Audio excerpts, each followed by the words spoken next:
The search is on for a man police are describing as a terrorist in the Boston area. We'll have the latest details in a live report. Not only do we have that breaking news, but we're watching a line of showers and storms moving into the area. We'll follow that as the news starts right now. Good morning. I'm Courtney Kendabi. We are following breaking news for you this morning. It is a rapidly developing situation right now in Boston as new shootings, even a death, have occurred. 13 News reporter Lisa Robbins is following the latest for you now. Lisa? Courtney, that's right. Details have just been unfolding by the minute here, and we've been live monitoring the situation from our 13 newsroom using the Boston Police Department scanner that you can actually listen to online. You can take a live listen in on what is happening right now in the town of Watertown, an extremely active and dangerous situation as the manhunt is on for suspect number 2. Take a look at this man that police are describing as a terrorist who came here to kill people. He's described as armed and extremely dangerous. This is the most recent picture we have of the suspect, who is also wanted in connection with the Boston Marathon explosions from earlier in the week. Now, this has been a highly confusing situation for police to sort out, and here's why. It started earlier in the night with a robbery at the 7-Eleven in Cambridge. From there was a shooting at MIT right in Boston. A Boston police officer was shot and killed. 2 guys then carjacked a car and they ended up in Watertown. There was a huge shootout with police with suspect number 1 and suspect number 2. Suspect number 1 was taken into custody. He later died from shrapnel and bullet wounds. That's according from a doctor in the Boston area. And somewhere between all of that chaos, suspect number 2 got away. And so right now, the town of Watertown, we're taking a live look at the CBS affiliate WBZ in the Boston area. You can see right now residents in several Boston suburbs are asked to stay inside for safety. Now, this is disrupting just about everything in that area. We know that public transportation has been suspended until further notice. Classes at MIT no longer operating today due to just this massive manhunt. Again, they want to get this man in custody as soon as possible. We'll continue to monitor the situation with the live scanner from the Boston Police Department and bring you new details as we get them into our newsroom. Reporting live in the 13 newsroom, Lisa Robbins, 13 News, working for you. Following the latest for you in the studio on Twitter as well, do want to tell you real quick, Harvard has just announced it is closing classes today due to public safety concerns. That's according to CBS News. So we will continue to follow this developing situation, of course, for you this morning. And let's go now to meteorologist Brian Hughes for a check of your forecast. Brian? We are monitoring the showers and storms that are going to be rolling through the area. Not only do we have the breaking news out of Boston with the bombing suspects, but we do have storms that'll roll through with some very gusty winds today. Take a look at Storm Tracker 13, HD Dual Live Doppler radar. And you can see showers are moving in from west to east. Showers are lining up along US 23. Some showers Portsmouth stretching back up to Chillicothe. Thunderstorms from Dayton back to the eastern portions of the Cincinnati metro down to Lexington. We'll keep our eyes on these as temperatures will continue to plummet. We're around 73, the average temperature right now. But we'll look at temperatures in the low 50s by the time we get to sunset this evening, with gusty winds out of the west at 20 to 30 with some near 35 miles an hour. Details on that and so much more as the news continues to break this morning. Courtney? In other news this morning, a Logan County family is speaking out after they say their 8th grade son's First Amendment rights were violated. 8th grader Jared Markham wore an NRA shirt that displayed an image of a gun to Logan Middle School on Thursday. When an instructor told Jared to change his shirt, he refused, which led to a debate between Jared and his instructor and landed Jared in jail facing obstruction and disturbing the education process charges. I never thought it would go this far, because honestly, I don't see a problem with this. There shouldn't be a problem with this, and it's not against the rules. I didn't break any rules. 13 News tried contacting the Logan County School District, but we have not heard anything back. We will continue to follow up on this developing story for you. And a man is headed to prison for shooting another man in the head. During a hearing yesterday in Kanawha County, Judge Duke Bloom sentenced Richard Hilliard to 15 years after he admitted to shooting David Booker during an argument last October. Hilliard pleaded down to voluntary manslaughter, and the sentence was the maximum allowed. Hilliard says he did not plan on killing Booker that night. It wasn't anything, as I could say, that was deliberate or planned. Judge Bloom says there's an epidemic of violent gun crimes right now in Kanawha County, and cases like this will not be tolerated. Charleston Mayor Danny Jones was among several community leaders that protested at the state capitol yesterday in response to a bill that will change the city's gun laws as part of this compromise to extend the home rule pilot program. The legislature said cities must strike down their municipal gun ordinances. Right now, Charleston restricts how many guns people can buy within a certain time and makes it illegal for people with concealed weapons permits to carry guns in public parks. A veto from the governor is unlikely, and Mayor Jones says if that happens, the city might end up with something even worse. And hundreds of people gathered in West Texas to attend a memorial service for those killed in Wednesday night's fertilizer plant explosion. The extent of the damage from the blast still being surveyed right now. Rescuers are looking through the rubble, and officials still can't say exactly how many people were killed in that blast. Officials have confirmed at least 5 people are dead. More than 160 were injured in the blast, and authorities are just now beginning the investigation into what caused that blast to happen. The explosion in Texas is eerily similar to disasters we've seen around here, so we're working for you to find out details on the local emergency plans. In Kanawha County, there's a 200-page evacuation plan we found. It lists just about every kind of emergency possible, both natural and man-made. The guide explains exactly what people should do, where they should go if disaster strikes this area. We went to the experts. They say people should take advantage of this information. The most important thing is for the public to be prepared. We can put the documents out there, but if you don't read them and prepare for them, you're not going to know what they mean. You're not going to know what to look for when it's time to look for it. The document has been improved over the past year after the June 29th derecho and Sissonville gas explosion. You can find a link to that plan on our website, WOWKTV.com. Reaction now from West Virginia's junior senator after a plan he helped craft was rejected on Capitol Hill. The U.S. Senate voted 54-46 to support an amendment which would require background checks on guns purchased online and at gun shows, but it wasn't enough to surpass the 60 votes needed for an amendment. We spoke to Senator Joe Manchin, who was instrumental in crafting this bipartisan bill after the Newtown massacre. He says it was the right thing to do, and he is disappointed in the outcome. I cherish my Second Amendment rights. I own guns. I should be treated like a law-abiding citizen. I'm not doing anything wrong, and we made sure that was taken care of, John. On the other hand, law-abiding gun owners in West Virginia do not want a criminal or mentally insane, deranged person to be able to buy a gun. Democrat Senator Harry Reid of Nevada voted no on the amendment, even though he supports it. So Senator Manchin says that move allows this measure to come up for vote again. Toyota is the fastest growing automaker on the planet, but it looks like some work that could have ended up here went to the bluegrass state instead. Kentucky Governor Steve Beshear will be at the Toyota plant in Georgetown today to announce a $500 million expansion that could bring thousands more jobs to the area. The facility already produces the Camry, Avalon, and Venza and is in the running to produce a new vehicle model. The Kentucky Economic Finance Authority approved a nearly $150 million tax break to help with this expansion. Time is now 6:09 on 13 News this morning, and meteorologist Brian Hughes is working right now on your Storm Tracker 13 forecast. This is a look now at live coverage of the developing and breaking news out of Boston, courtesy of our CBS affiliate WBZ. A live update on the very latest is coming up from our own 13 News reporter Lisa Robbins. You're watching 13 News this morning.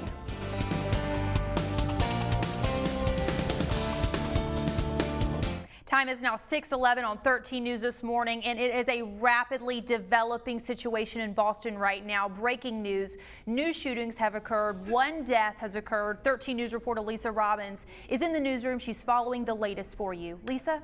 Courtney, good morning. We just want to update our viewers and let you all know that now Emerson, MIT, and Harvard universities all closed for the day due to the developing situation that has unfolded overnight in the Boston area, specifically in Watertown. Now, we've been listening live to the Boston Scanner all morning, and it's pretty incredible. We are getting a live listen in on what is developing on the ground in Watertown as we speak.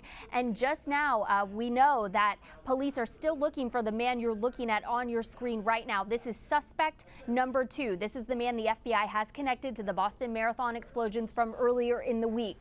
We also know that suspect number 1 was killed earlier today. This all started with a robbery, which led to a shooting at MIT. Then there was a carjacking, a highly confusing situation for police to sort out. But what we can tell you is that suspect number 1 is dead. Suspect number 2 is still on the run at this hour. Now, I was just listening to the scanner before I had to go on air right now, and they were saying that they saw a suspicious man on a bicycle with a backpack, and so they were calling police to that area as we speak, because again, right now everybody is looking suspicious to police. Men that are matching this description, carrying a backpack. You're looking at a live look now of WBZ. This is the CBS affiliate in Boston. You can see right now they're talking about Harvard University is closed due to public safety concerns, and before that they were also talking about how the public transportation systems has been shut down. Again, the reason for this is because this man has been described as a terrorist who came here to kill people. That coming directly from the Boston Police Commissioner. We'll continue to monitor the live situation unfolding in Boston and check back in the next block. Reporting live in the 13 newsroom, Lisa Robbins, 13 News, working for you. Now, Storm Tracker 13 with the area's most powerful HD live Doppler radar. And we're also following more weather moving into the area this morning. 6:14 at the time. Take a look at Storm Tracker 13 HD Dual Live Doppler Radar. Showers are working their way in from the west to the east. As you can see, along 23 from Chillicothe to Portsmouth, back down to Moorhead, Grayson, some showers are working their way in. From Dayton, just off to the east of Dayton, that's where we have a line of thunderstorms stretching back down to Lexington. These are going to have some gusty winds with them. They're going to help to cool things off for us as well. We're in the 70s right now, the 70s. But behind this front, temperatures are dramatically different. So it's 73 in Huntington, 72 in Charleston, but it's 54 in Cincinnati and 52 in Lexington. So a wild difference in the temperatures, and it's even wilder the further west you go. I'll show you that in just a moment. But the clouds and radar over the last 4 hours show us clouds moving in, showers moving in as well. There's the line of showers stretching all the way from northern Michigan, across portions of Lake Huron, back down to the Gulf Coast states. Look at the temperatures. 30s out to our west, 37 Chicago, Peoria, Indianapolis, but we're in the 70s here. So let's show you what happens on Predictor. Showers move through as we go throughout the midday. This is noontime. This is 4 o'clock. And by the time we get to 6 o'clock, showers are out of here. They're well off to our east. So let's take a look at that 7-day forecast. 67 degrees will be our average high this afternoon with scattered showers and thunderstorms. We'll make it to 58 as we head into your Saturday. It'll be dry, and we'll look at 67 degrees. Yes, 67 degrees for your Sunday, and then we'll be nice and dry as we head into your Monday. And Tuesday, 75. Another round of thunderstorms for your Wednesday. Courtney? More than 117,000 people are awaiting a life-saving organ transplant, and there's a push underway to reduce that number and give those in need a second chance at life. Kentucky, West Virginia donor affiliates were set up all day Thursday at the Cabell Huntington Hospital, registering new organ donors and sharing the good news about organ donation. Newly registered organ donors were entered in a drawing for prizes. One woman who recently received a new pancreas was honored for her work as an advocate for organ donation. It gives people a second chance because when you pass away, you don't need your organs, and you give someone a second chance at life, and your loved one gets to live on. Since 2009, Cabell Huntington reports 118 lives saved by organ donation. Time is now 6:16 on 13 News this morning. This is a look at live coverage of the developing and breaking story out of Boston, a community shut down One suspect from the Boston Marathon bombings dead. Another is still on the loose. We have a live update on the very latest coming up. You're watching 13 News this morning. We are taking a live look now over the city of Charleston on your Friday morning. You're watching 13 News this morning. We've been following breaking news all morning, and we have brand new information out of Boston right now. We're going to go to 13 News reporter Lisa Robbins with the latest. Lisa?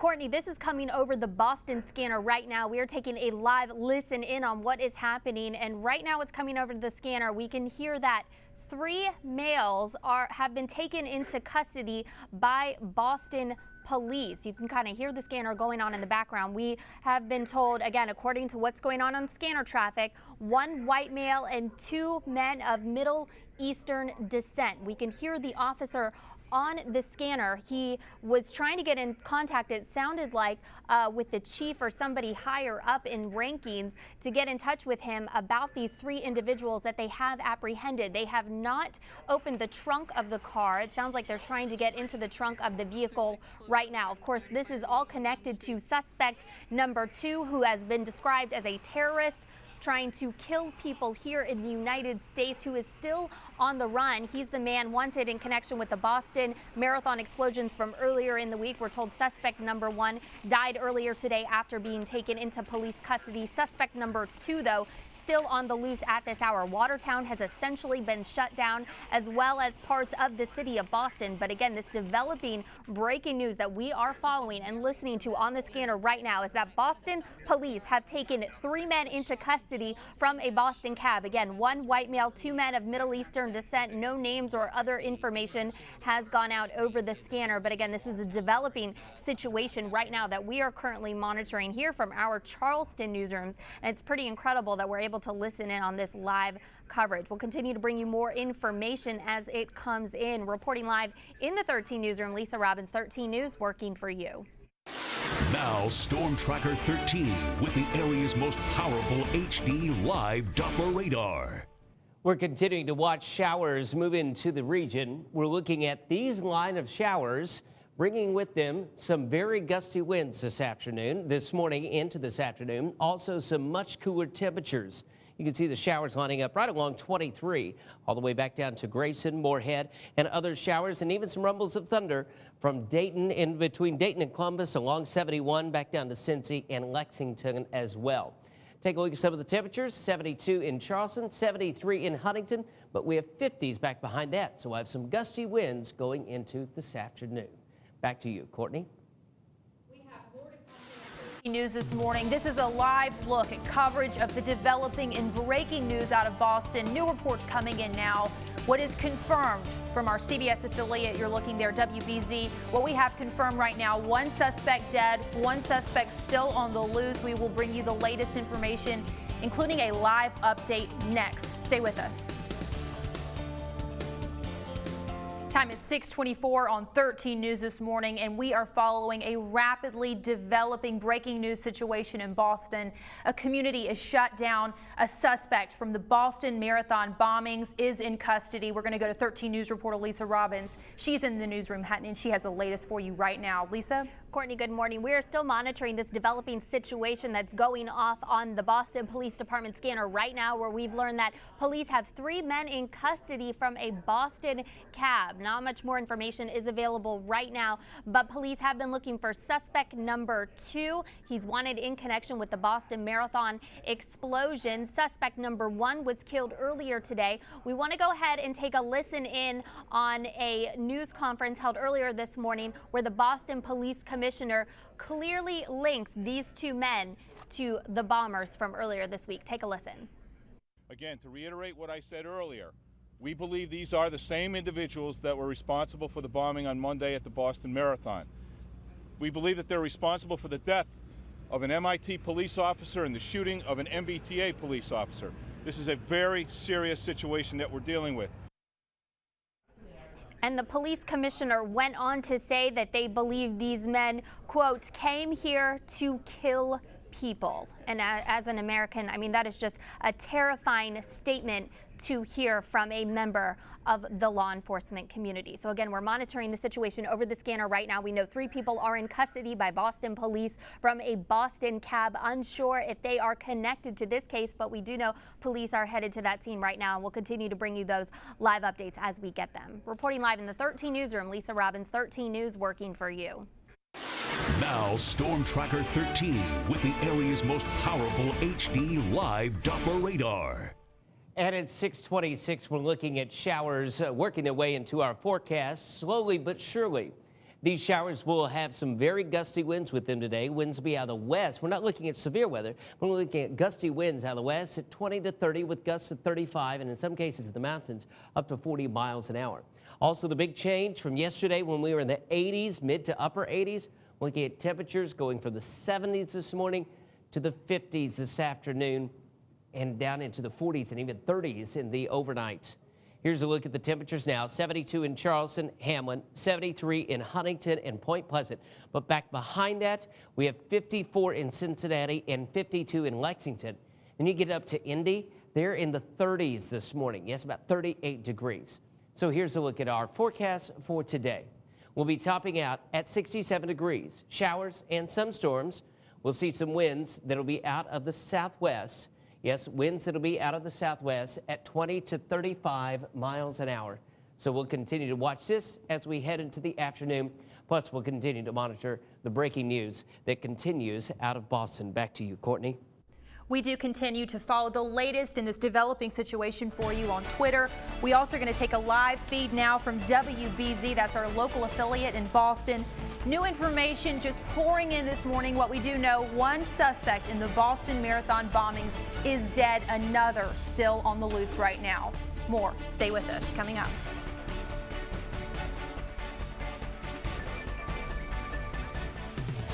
A manhunt is on the way for a terrorist running around the Boston area. We'll have the latest details in a live report. And we're looking at showers and even some rumbles of thunder moving into the area, bringing with them some gusty winds and much cooler temperatures. Breaking news as the news begins right now.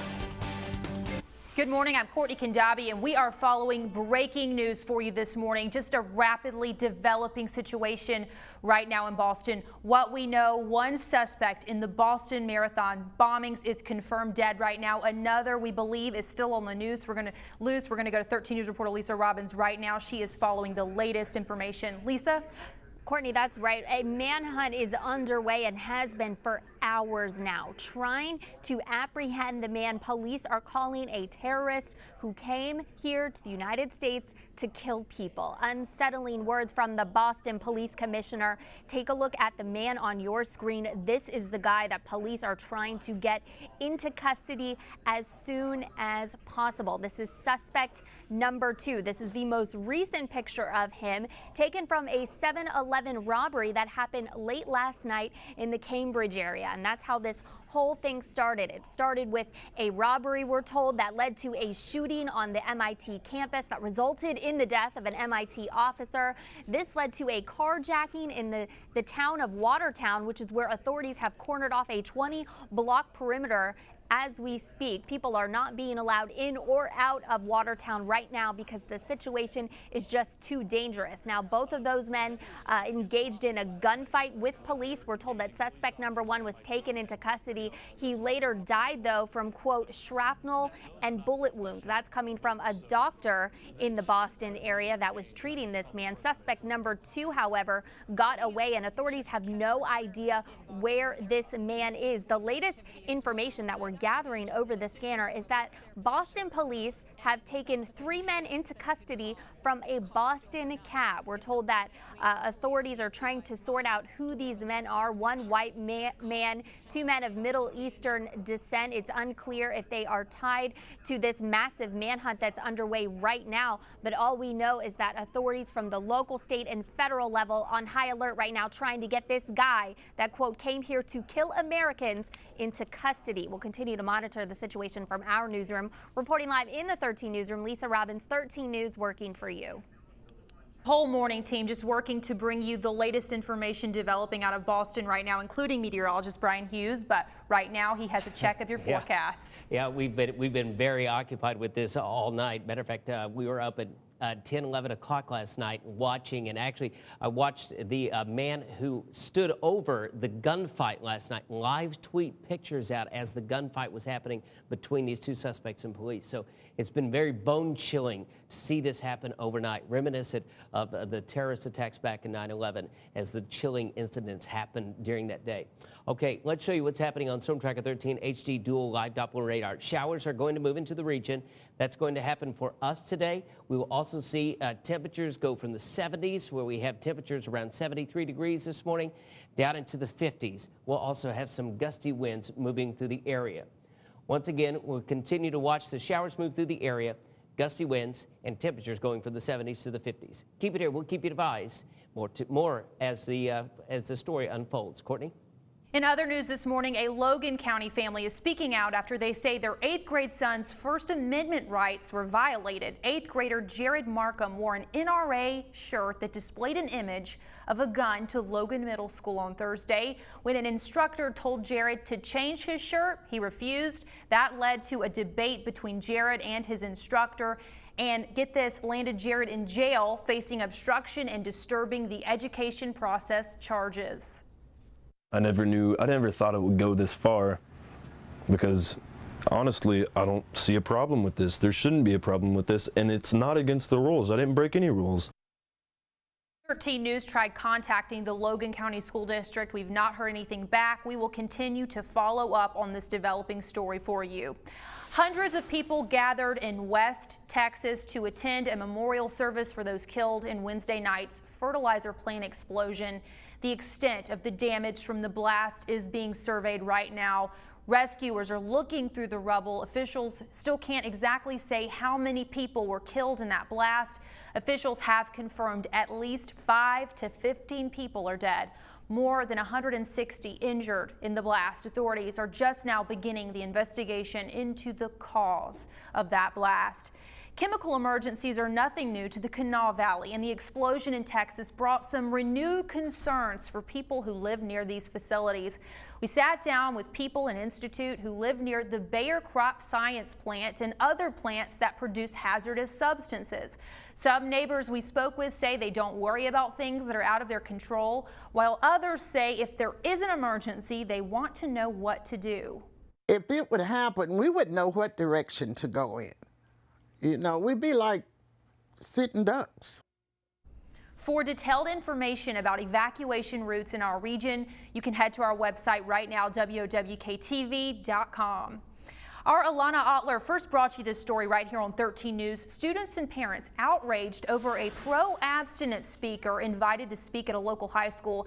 Now the story is gaining national attention. Several students from George Washington High School say they were offended by a presentation made by Pam Stenzel earlier this month, a speaker who travels the country promoting abstinence. Students and parents say Stenzel's speech focused on slut shaming, among other scare tactics. The battle continued last night at the Kanawha County School Board meeting, where the issue was brought up again. Dozens of people spoke for and against the principal's decision to invite that speaker to the school. Students need to hear the abstinence argument, and they need to be given support and to be able to know that abstinence is absolutely a choice. I think it's ridiculous. I think it's insane that she was a speaker at GW. I myself walked out. Several people say they came to the meeting to support the man who invited Stenzel, Principal George Allenbacher, while others say they want the administrator to step down. Earlier this week, Charleston police secured GW High after threats were made against Allenbacher. One student also filed an injunction against him after she claims the principal tried to stop her from talking about the assembly to the media. A stolen truck was spotted in Boone County yesterday. Deputies there say the truck, along with a utility trailer and ATV, were reported stolen from Lincoln County. The driver, suspected of stealing the truck, was captured after a chase and taken to CAMC General for minor injuries. Tommy Ray Workman was arraigned early Thursday night. He's charged with 3 counts of assault of a police officer and reckless fleeing in a vehicle. Right now, a Huntington man is behind bars accused of beating his incapacitated wife. Huntington Police Department officers say Carrie Scott Maynard has been charged with felony abuse after his wife Janet was found with a black eye and bruises all over her arms. The criminal complaint states the wheelchair-bound woman with only one leg also suffered from a stroke and seizures. She is not able to speak. Officers say her two sons asked her who hurt her, and she pointed to Maynard. Marshall University students and faculty are protesting. It's a fallout from a recent email by Marshall President Dr. Stephen Kopp to faculty and students he sent outlining his plan to tighten the budget. Dr. Kopp says hiring freezes are needed right now and that he's sweeping many department accounts in an attempt to make up the $5 million the university won't be getting from the state this year. The protesters say Dr. Kopp did not notify them of his plans until that email was sent. For that, Dr. Kopp is apologizing. Because the last thing we want to do is put the university in jeopardy of having to do layoffs or furloughs or any other kind of personnel actions. The Board of Governors voted to table the measure in order to give the time for faculty and administrators to talk it out and maybe come up with an updated solution. Time is now 6:38 on 13 News this morning. Still to come, we are following this developing and breaking news situation out of Boston this morning. This is a look at live coverage of this story out of Boston, courtesy of our CBS affiliate WBZ. Here's what we know. One suspect in the Boston Marathon bombings confirmed dead this morning. The hunt for the second suspect is happening right now. We will have a live update next. Time is now 6:41 on 13 News this morning, and we are following breaking news right now. A rapidly developing situation in Boston. New shootings have occurred. One suspect from the Boston Marathon bombings dead right now. 13 News reporter Lisa Robbins is following the latest for you. Lisa? Courtney, we've been monitoring this massive manhunt in Watertown all morning, and through these eyewitness reports of people who were in the area, we're just hearing incredible stories, including one doctor who says he was off duty, he heard gunshots in the area, saw police cars, and then he called the hospital, told them to get ready, and he headed into work. Take a listen. And hearing all the sirens, I knew or felt very strongly that this was related to the events from earlier this week, as well as from what happened over at MIT earlier in the evening. And so because of that, I felt as though something large enough was going on in the community that it warranted calling the emergency department and coming in. His thoughts obviously turned out to be true. We do know that suspect number one did die. Suspect number two still on the run at this hour. We continue to monitor the local affiliates in Boston as well as the Boston Police Department scanner, and we'll bring you live updates coming up in the next block. Reporting live in the 13 Newsroom, Lisa Robbins, 13 News, working for you. Now Storm Tracker 13 with the area's most powerful HD live Doppler radar. 6:42, it's the time, actually 6:43 now. We're looking at not only the big breaking news out of Boston, but also we have some weather moving in that is going to affect your day big time. We're going to go from the 80s yesterday to 50s and 60s into our afternoon. Take a look at Storm Tracker 13 HD Dual Live Doppler Radar. We do have some light sprinkles and showers that are moving into the area. This first round, it's out here right around the Charleston area. Not a lot of these sprinkles are making their way to the ground. It's a secondary round of showers that will be occurring that will definitely make their way to the ground because we're just a little bit dry out here out ahead of this round of shower and even thunderstorm activity. Some of this will be heavy at times, just briefly. So you'll need an umbrella, but that umbrella might get turned upside down just because of the winds. The winds will be fairly gusty today out of the west at 20 to 35 miles an hour. 72 in Charleston, Hamlin, 73 Huntington, Point Pleasant, but 50s behind that, 54 in Cincy, 52 in Lexington. Clouds and radar over the last 4 hours show us more showers moving in along with this cold front stretching from Detroit back down to the tri-state all the way down to the Gulf Coast. Temperatures will be at 72 Charleston, 70 Columbus, but 39 at Indy, 39 at Indy. So big time temperature difference. Here we go. 8 o'clock this morning. Showers moving through the tri-state, heaviest there. They'll start to fall apart as they work their way from west to east. And by 6 o'clock this evening, they're out of here. Nothing for us to worry about. Our forecast for today, 67 with showers and a couple of rumbles of thunder. 58 as we head into your Saturday. And then by the time we get to Sunday, we're at 67. And then we'll make it to 70 on Sunday, 75 Tuesday. And then another round of thunderstorms as we head into your Wednesday. Courtney? With the economy sluggish, there's more need than ever for help, especially in southern West Virginia. Hundreds of people showed up in West Hamlin yesterday when the Huntington Food Bank handed out enough food to feed nearly 500 families. Experts say nearly 4 out of 5 children go to school without a meal every day, and efforts like this are designed to make sure that number shrinks to 0. The food bank has been coming to the area once a month, but today's giveaway was one of the largest people who live here say has ever been done. Lincoln County is one of the counties that we have the greatest need in as far as our service to the region compared to the poverty level. 3 West Virginia counties have more than half of their population qualify for SNAP benefits: Roane, Clay, and McDowell. A Huntington restaurant gets an award for being one of the best places to eat in town. Savannah's restaurant on 6th Avenue received the Talk of the Town award. The award recognizes them for being among the top in customer satisfaction based on review websites, blogs, and social networks. The program began 5 years ago and showcases local businesses ranked by customers. Well, it gives some recognition, I think, some different recognition from another source, so that's great. And we have a wonderful chef and great staff, so it's sort of a pat on the back for everybody. The restaurant also serves over 300 different bottles of wine. The time is now 6:46 on 13 News this morning. We continue to follow the developing news out of Boston. You're taking a look now at live coverage of this situation courtesy of our CBS affiliate WBZ. We have a live update next, but we know right now one suspect from the Boston marathon bombings is dead right now. Another is on the loose. 3 more arrests just made. We're going to have more on that coming up in a live report. Stay with us. Time is 6:48. We're taking a live look now over the city of Charleston and I-64 on your Friday morning. You're watching 13 News this morning. Now, Storm Tracker 13 with the area's most powerful HD live Doppler radar. That radar has showers on it this morning as we're looking at those moving from west to east. They'll bring with them some gusty winds today. Winds will be fairly steady out of the west at 20 to 35 this afternoon. As we'll look at some showers moving through the region. And once these showers move through, we'll have some very cool air on the backside of this system. I mean, we're going from temperatures in the 70s this morning, and we'll make it to about this afternoon, maybe the mid to upper 60s. 72 Charleston, Hamlin, 73 Huntington, Point Pleasant, but back in Cincy, it's 54. And Indianapolis, looking at temperatures right now, 38 to 39 degrees.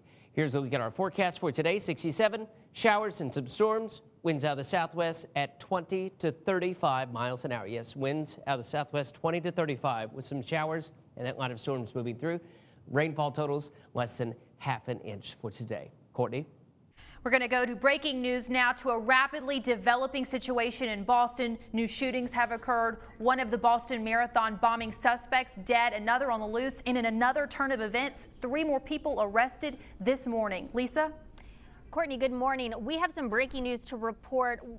Multiple media outlets, including CBS News and the Associated Press, are saying that both suspects have preliminarily been identified. Now, this name is coming from the Associated Press.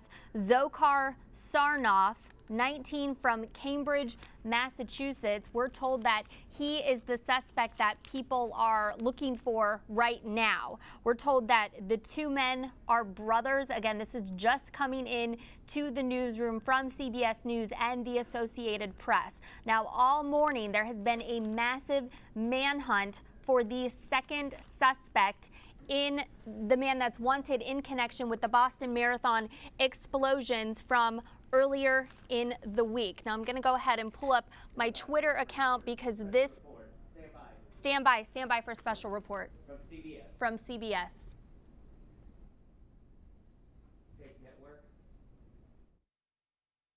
About the Boston Marathon bombing suspects, one is dead, the other's on the loose. Bob Orr is in Washington. Bob, good morning. Good morning, Charlie. Well, it turns out now that the FBI believes that this bombing attack in Boston has an international component. We are being told by law enforcement sources that the two suspects are legal permanent U.S. residents who seem to come from either Turkey or the region of Chechnya. We don't have names confirmed yet, so I'm going to hold back for a minute on that. But we're told that these two men have lived here for more than a year. The man in the white hat there is still on the loose. The man in the dark hat to his right, or to his left on screen right here, has been killed overnight in police activity around Watertown, Massachusetts.